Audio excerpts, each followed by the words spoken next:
मैं डॉक्टर आरती बात कर रही हूँ। इस वीडियो के दौरान हम एग फ्रीजिंग क्या है, वो किसको की जाती है और उससे फ़ायदा क्या है, ये डिस्कस करेंगे। आप सब जानते हो प्रेगनेंसी के लिए औरत का अंडा और मेल पार्टनर का शुक्राणु दोनों इम्पॉर्टेंट चाहिए होती है। एंड ये भी एक फैक्टर मैं आपको बताऊंगी। मतलब हर औरत जो है पैदाशी में अपना अंडादानी में कितना अंडा होते हैं, उनका फर्स्ट पीरियड से लेके वो एक एक करके धीरे धीरे ख़त्म होती है एंड मेनोपॉज तक पीरियड्स हर तरह से पूरा बंद हो जाती है। तब तक अंडादानी से अंडा भी पूरा ख़त्म हो जाती है। दूसरा एक चीज़, नंबर भी जैसे ख़त्म होती है, सेम उनका क्वालिटी भी। जैसे हमारा एज होने पे नॉर्मली हमारा स्किन या हेयर उसका भी एक एज दिख जाती है, सेम हमारा अंडादानी से अंडा जैसे अंदर होती है उसका भी एजिंग, oocyte एजिंग और उसका क्वालिटी कम हो जाती है। सो ये दो हम मन पे रखेंगे। अभी ये एग फ्रीजिंग क्या है, किसको की जाती है? सो नाउअडेज वुमेन कैरियर ओरिएंटेड हो सकते हैं, उनका अपना पढ़ाई करके शादी होने तक एज जो है ज़्यादा बढ़ जाती है। क्योंकि आप पहले देखें तो एज ऑफ मैरिज जो है वो बिटवीन 20 to 30 होता है। आजकल इसीलिए वो 30 के ऊपर भी हो सकती है। सो अगर 30 के ऊपर हो गया, किसी को भी 33 से लेके 35 और उससे आगे एक का नंबर जो है, काफ़ी स्टडीज़ ये भी बोलती है, मतलब इंडियन वुमेन का 33 और 35 और 37 एक बड़ा कट ऑफ होती है। उसके बाद एक नंबर जो है वो बहुत तेज़ी से नीचे हो जाती है और क्वालिटी भी बहुत कम हो जाती है।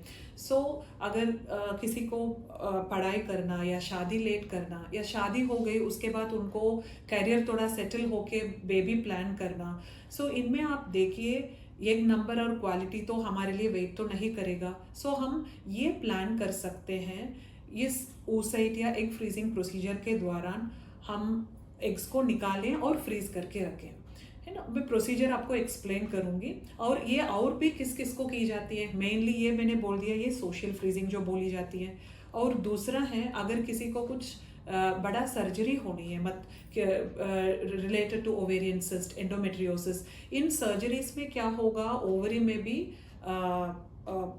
वो because of the surgical procedure एक कम होने के लिए एक रीज़न हो सकता है। And third important thing is cancers में क्या है, इन पेल्विक कैंसर और when it comes to even ovarian cancer, और इसमें कुछ रेडिएशन या कीमोथेरेपी जाने से भी एक नंबर बहुत कम हो जाएगा। So these are the ideal candidates जिनको हम एग फ्रीजिंग एडवोकेट कर सकते हैं। सो इस प्रोसीजर किस तरह से होता है, कोई भी लेडी हो उनको एग फ्रीजिंग करना है, उनका पीरियड्स का दूसरा दिन हम देखते हैं।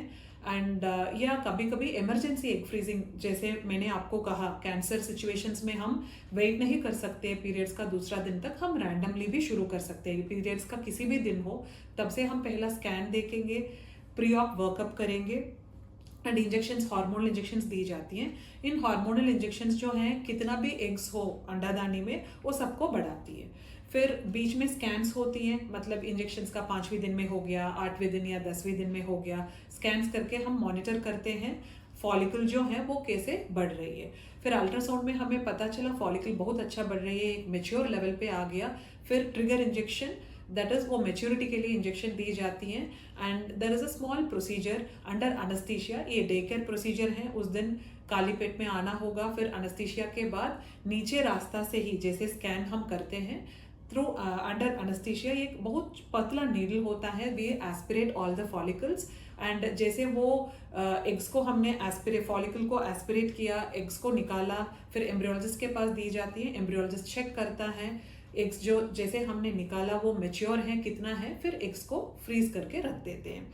इन एग्स जो हैं जो फ्रीज किया है, ये मैक्सिमम 5 years तक, या in certain conditions when young age is there, ये और भी जितने साल भी हम रख सकते हैं। बट गवर्नमेंट का थोड़ा मैंडेट होता है किस कारण से हम रखते हैं, कितना साल तक रखते हैं, कंसेंट के साथ वो रखा जाता है। एंड इस प्रोसीजर जो है, जैसे मैंने पहले कहा, it's a day care procedure, कोई बड़ा कट सर्जरी जैसे कुछ भी नहीं है, नीचे से ही हो जाती है। It is just a very small needle that is used. And ये काफ़ी पेनलेस भी होती हैं एंड रिकवरी भी इनका तुरंत होती है। मतलब ये नेक्स्ट डे एक दिन रेस्ट हो गया, नेक्स्ट डे से आप अगर ऑफिस जा रही हो, जो भी काम पे जा रही हो, ये सब आप रिस्यूम कर सकते हो। This is the whole procedure. Next, इसका फायदा क्या है? जैसे मैंने आपको बोला, for every woman as we age the egg number and quality ये कमी हो रही है. So we can actually have a hold, like हमें कब बेबी प्लान करनी चाहिए, तब तक the window doesn't pass, we can keep it in a pause, like हम फ्रीज करके रखें ताकि whenever we need it हम फ्रोजन एग से बाहर निकाल के विद द पार्टनर्स स्पर्म और अ डोनर स्पर्म हम ICSI और IVF करके भ्रूण तैयार कर सकते हैं एंड एम्ब्रियोज को डायरेक्टली इम्प्लांट कर सकते हैं. Thank you.